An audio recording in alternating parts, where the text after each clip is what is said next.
So our practice schedules, we'll get out there and we'll do our stretches and we'll throw. And as we're warming up, we're going to be working our pitches. We're going to be working a ton of change-ups. I get tired of hearing every time I work with the kid that pitches, I can't throw a change-up, I can't throw a change-up, I can't throw a change-up. I'm like, dude, listen, how many times have you thrown a change-up? Every time you pick up a baseball since you were knee-high, you threw a fastball. So our pitchers, we really work on that change-up during practice. But once we get into practice, we got groups, and we do everything live. I think our practice will probably be more fun to watch than our games. You'll sit there, you'll see kids diving, and it might be a 9th grader or a 10th grader that knows he's probably not going to play, but he's up there, he's selling out for a chance. And I think that makes it better for us because the tempo's there, it's very exciting, everybody's having fun with it, and making plays. Thank the good Lord I don't anybody get hurt doing it yet, but that's how we do it, 100 miles per hour. When we get to the playoffs, not a whole lot changes. Like I said, we're little, we're small, we got to do what we got to do, so we still work hard. We might take a little bit off some of our pitchers a week or two prior. Usually I'm getting with the AD and we're trying to schedule those games a week before. That way I know I'm probably not as fortunate as a lot of these guys. I don't have small school, we ain't got so many good arms to keep, so. But besides, that's about it. Make sure our guys are healthy and make sure they're ready to ride. Just like you, we start practice stretching, and then we do a lot of drills. Ron, Clyde Miller, Newberry College, out in Newberry, did not play baseball, played football, but I go watch. I was coaching Colt League back then, I think it was called, and I would go watch Clyde Miller's practice, and I'd watch, and I took his class, and I got a book called Ron Colt Baseball Playbook, and I probably read the thing 15 times cover to cover, and I know that's old school, but that's kind of my Bible when it comes to baseball. I'll flip that thing back and do all the drills, and then we do our drills first, and then some of the unique things we do is we take bat practice like y'all do rounds every day, and we hit the backside, we're bunting, sacrifice, but we also front toss every day, and we working. I do front toss every day with them, and we hit that pitch where it's pitched. We're gonna hit the ball where it's pitched, and that's something unique we do. And we hit a lot behind runners. I think we hit 1 home run this year. So we're not power hitters. We're trying to hit behind the runners. Some we do with our 6, 7, 8, 9 batter. You hit the first fastball you get, baby, because you down there for a reason. And we talk to it. That's a lot of our philosophy. That's our philosophy. Do a lot of good bit of running, and we do sprints, not poles anymore. And in the playoffs, right before the playoffs, we'll play on Tuesday. Playoffs start on Monday. We usually give them Wednesday off, and we'll go in there on Thursday and Friday, and we'll do all the little drills on the infield, backhand, front hand, go back to fundamentals. Read a book about the Yankees one time, that's what it is. So I said, well, if it was good for the Yankees, I'll try that. So we go back to all the fundamentals that we tried to do in. I'm a big practice guy. I'm a big believer in it. I'm a big believer in time is valuable in practice. Like I said, I was an assistant for 2 years prior there, and I've talked to a lot of coaches about this. A lot of coaches will argue this point, and this is just my philosophy on it. If they have something they want to work on, they'll spend a ton of time on it. I went a different route last year. I've scheduled to the minute what we're doing. When we're throwing warm-up, we're throwing with a purpose. We're doing drills, we're working on our middle infielders are working on footwork, we're working on, throwing at different angles, double play stuff. We're practicing while we're warming up. And then I'll have an individual defense period where we work on fundamentals, and that will be 10 minutes, and then we're done. And then we're going to a team defense, communication stuff, depending on what we want to work on that day or what I have planned for that day, we'll do that. And then I'll pick, at the beginning of the year, we'll have 2 periods timed out of what I need to teach that day. And good example, because this one always seems to take forever, is if you're going over rundowns. There's 9 million ways that people argue how to do a rundown. Well, years prior at school, we'd spend 2 hours of practice on rundowns. And it was just not going anywhere to get worse and worse and worse. So what I do is, if I have 15 minutes, we're working on rundowns, I'll teach them for 5, 6, we'll go over it. We'll do it a little bit. If we throw it away, who cares? Period's over, we move on to the next thing. Because I don't know about y'all, but kids these days don't have very long attention span. So I just like to keep things moving. keep things moving quick, everything's fast. And then, you know, we go into we always hit on the field every day. BP sessions, base running, we're hitting different counts during BP. We have, our base runners are, you know, doing different, you know, 1 out, no out rules, things like that, so we're always working there. And I also have my BP groups set up to where it's different position players. So it'll be like 4 guys in a group. It might be a shortstop, second baseman, center fielder, and left fielder. And when their job's to be in the field, they're not just out there shagging. They're playing their position, they're getting live reads off the bat. So we're working nonstop. And our practices are about 2.5 hours. And I keep it short, we're finished. And, you know, we may stink it up in one of those periods that I feel like we do need to work on longer. And if that's the case, when I go home that night, make out the schedule for the next day, I'll put that back in for a 10-minute period. And so we hit all that hard. As we get close to the playoffs, when we found out we made it right at the very end of the last day, we had a couple of practices, and then I went completely light. You know, these guys didn't really have experience in the playoffs, so I knew I had to be real light. And if we had a couple of days out from the game, we, you know, lathered up a lot of reps, ground balls, a lot of fly balls, and then when we threw BP, I'm throwing and I'm trying to hit their barrel. And that boy, good job, just trying to get them confident. And it worked. So that's what we did. And when we got to I mean, these kids had no experience. We got to the state championship series. We played the best 2 out of 3 series. And after game 1, or before game 1, I was talking to them, you know, kind of our plan, how we were going to attack out in left field before we started. And their eyes were like this. So they were, I mean, they were puckered up. And I said, oh boy, here we go. And we got 10 runs. So I talked to them after that and said, hey, we got to let this go. Let's come out and play. You know, it's not going to get worse than this. And the next game we came out, we put it on them and got to game 3 and got down 7-0 real quick. And second inning, I was thinking, that game, God, please don't let us get 10 runs in this one. Game 3, that's kind of bad.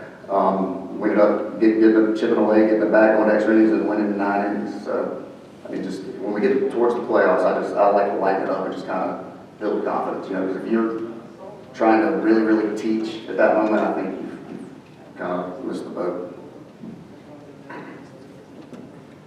Baseball can be so repetitive at times, I think all of us know that, so all our philosophies are different.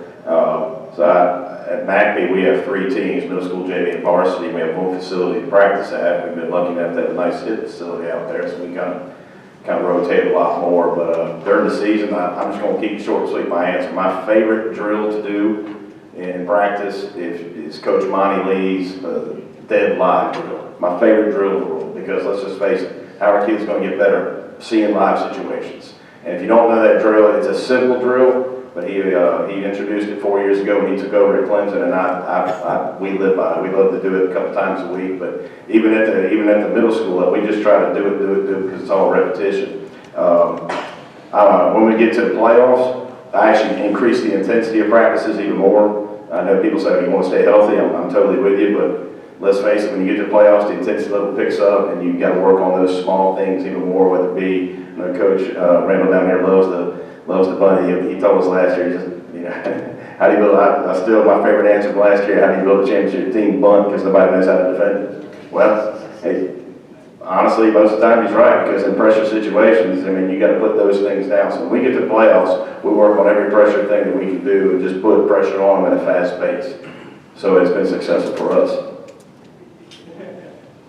I'm not gonna lie, practice is kind of my baby. It's something I really love, and to us, practice is culture, because we're a small school, like a lot of these. Right now, in open season, if we got 45 guys in our program, we're gonna have 15 guys out there. The rest of them are playing winter sport with wrestling, basketball.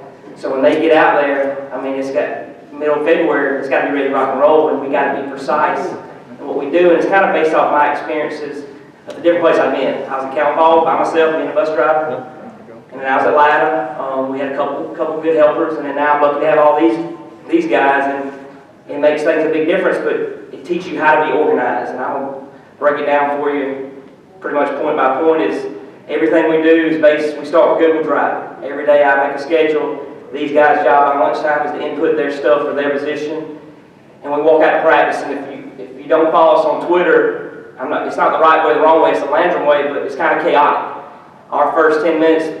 As soon as they get out there, is we have a ton of screens and machines, and there's a lot going on. And the first thing they have to do is set the tone of practice. Everything for that field has to be set up by 3:40, ready to go. Just like the other day, they forgot the baseball. They got all these screens, all these machines. They said, what are we going to play with? So we went and ran our sprints because we weren't ready to practice. We get from that point, we go to our dugout. Our dugout in practice is our classroom. There's no equipment, no book bags, nothing in there. Home dugout, when they walk in there, it's our classroom, and they get 5 minutes of us basically breaking out the schedule, and then we're off. And I think, I've heard coaches talk about before, our next step is, base run is special teams. With us, base run is offense. We hit 2 home runs all year, so that means all those other runs we scored, we had to run the bases.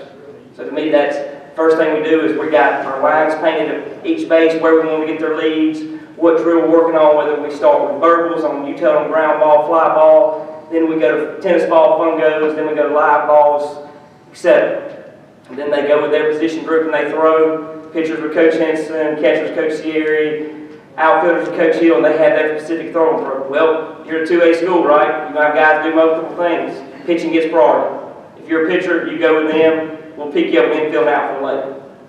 Then from there, we're going to start, like Coach said, live stuff's important. How much can we simulate? We go into what we call our bunt steal scrimmage. We got Coach Henson, or we have a machine in front of the mound. We got a pitcher on the mound with a ball. Whenever he wants, he can pick his runners. The pitcher knows when he's picking or when he's going to plate. The coach throws the ball to the plate. We play it live bunts. We can do live steal. We can run any play we want, but it's fast-paced, it's live. It's not just me holding the bat out there and rolling the ball. We go from that, we go to what we call our DIMIs. It's our defensive individual. We do that 15 to 20 minutes, and that's them hardcore instruction with their coach. Whether it's outfield, infield, whatever. Our pitching coach goes to the pen, he pulls his guys for the day.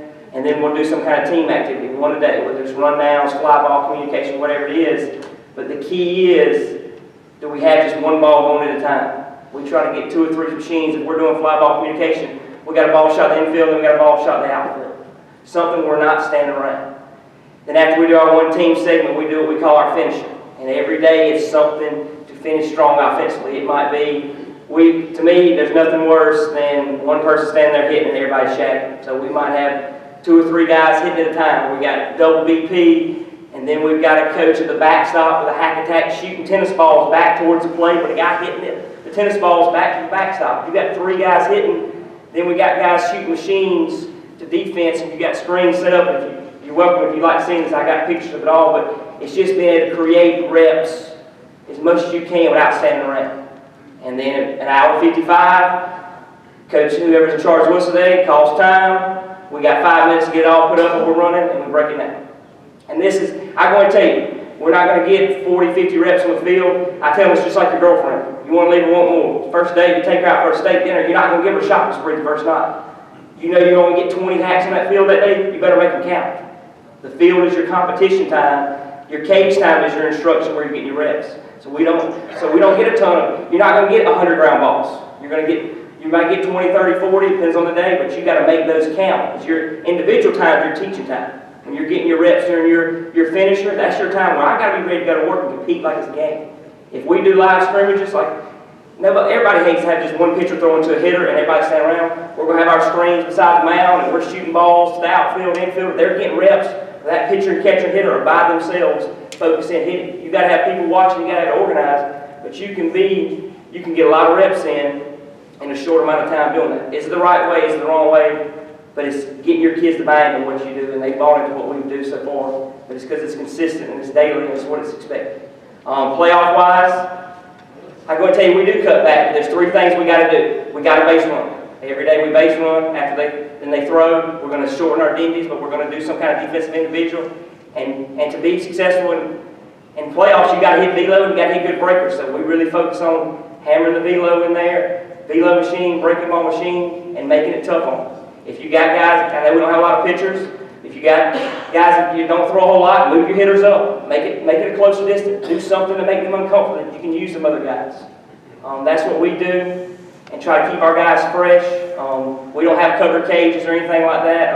If you've seen our Twitter page, we got 2 70-foot bag cages that piece together with little 5-foot poles that if it rains, I'll put them all together and we'll put down 1,000 carpet squares in the gym and we'll get after it and we'll take it back down. But it's just finding a way, either make an excuse or make it happen. I know we all don't come from the same facilities or this or that, but if you want to get a rep in, you can find it somehow. But that's just kind of how we do things at Lantern.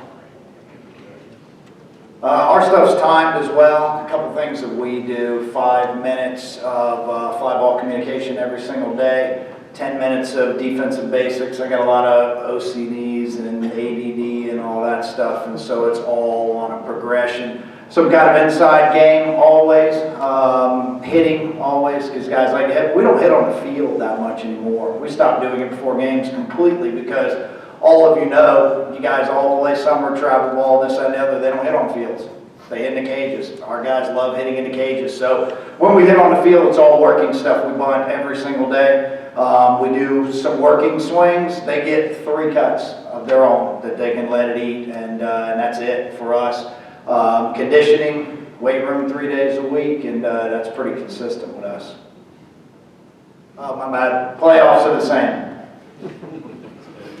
I guess we're a little bit different with how we start practice. One of my pet peeves is people standing around, and that includes when they show up to the field. So when they show up to the field and they get all their stuff ready and they're dressed, we have stuff set up or have stuff listed for them to do. We call pre-practice.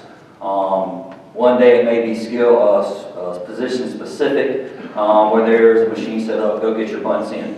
Infielders get your short hops in, outfielders go get your drop steps in. The next day it may be agility specific, where we have hurdles set up on the side and go get your hurdle drills in, get your lateral drills in. We have a big wall, concrete wall behind our press box. We've got med balls. We'll have 3 or 4 med ball drills for them to do. And that's all before we stretch. You know, they're teenagers, we do stretch, but they're teenagers. You know, they're loose. Even though they've been sitting in the classroom all day, they're loose. So I just don't like to muddle around the dugout just to start practice. So you get to the field, get situated, and get moving. Then from there, practice is practice. We try to go simpler as the years go on. I think it's just kind of like everybody else said. At one point, we do rundowns for 30 minutes, and it would get bad, and I would just get mad. So now it's 10 minutes. And if rundowns are bad that day, then they're just bad for 10 minutes. And we move on, and we'll fix it for the next time. Because the more time you spend on that, the less time you're spending on the basics, throwing, hitting, catching. And so we want to spend more time on that stuff. Playoff-wise, honestly, I get to a point where if it's raining and I give them a day off, they go home. We don't have a covered place where we can hit. I'm not a big gym guy early in the season. If it's raining, we'll go to the gym and cover some basics just to go over them. But once the season gets going and we've taught all that stuff, go home. You know, take a day. We'll come back the next day and we'll get our work in. I think it's 3 different parts of it. You got your preseason before you start, then you got your season, then you got your postseason. We play in a region where we have 3-game series with varsity. So preseason, our JV and B team have the field from 4 to 6. Our varsity does not come out to 5:30, and we're there at 8 or 8:30 with our varsity. So in the preseason setting, I have coaches that don't get there. Some of my varsity coaches at 6, 5:30 because they do other things. But in the preseason, JV and varsity, if they're a catcher, they're going to get indie work with Coach Boozer. They're going to get on the dirt. It's me and Coach Smith are going to work with the infielders. I got a Coach Wright, Coach Yarborough is going to do the outfielders. All right, so we do indie. Then we're going to go into a team, let me go back. With the JV and the B team, they're going to get the field for 45 minutes. It's going to be defense. As the weeks go on in the season, I'll allow that JV team to hit on the field. I actually believe we hit on the field a lot. I want to see reads, so we hit on the field all the time. But they get indie. Then we go into a team, whatever we're doing that day, and let's move on to the varsity aspects. So the varsity player comes in at 5:30, stretch and throw, bullpens are going, and what we do then is we kind of integrate the indie. So now the JV and the B and the varsity are all together. He's going to take those catchers. We're going to take we've already done the B team. We're going to take some of those JV guys to work with our varsity guys and do our indie drill, dismiss the JV and the B, and here we go into whatever we're trying to get done that way. Are we doing butt defense? Are we doing butt offense? What are we trying to accomplish? Rundowns, whatever. We don't work on rundowns too much, probably should, but we'll have a concept that we're doing there. All right? Another thing, guys, you're gonna have to pull out your phone and look at your weather app 100 times the whole week. Because I can take on group meeting, or my coaches, I can take a screenshot of what we're doing, and by the time they get to the field, it's plan B, C, or D. So now we move into our season. So we're playing 3-game series, which are grinds. So a varsity team may only get the field for 45 minutes before that JV or B team shows up. We got to make a decision. Do they need to hit? Do we need to take defense? Do we need to work on something specific for that 45, 50 minutes? And then we've got to give the field up to get ready for that JV or B team game. They'll get their hits, their hitting into the season, in the cage. We're a 6-day-a-week program, so with our varsity, you're going 3-game series, we've had to go give them Saturday off, Sunday you come in. But JV and the B team, that's their day that they get to get on the field during the season when we're going like that. When we get to the playoffs, if I know the opponent, we got something to work on, we're going to work on it. It's hot, we wear shorts. We take our ground balls. I love the hack attack for ground balls because I can get true reads. I can get rep. We're going to take our defense and then we're going to hit.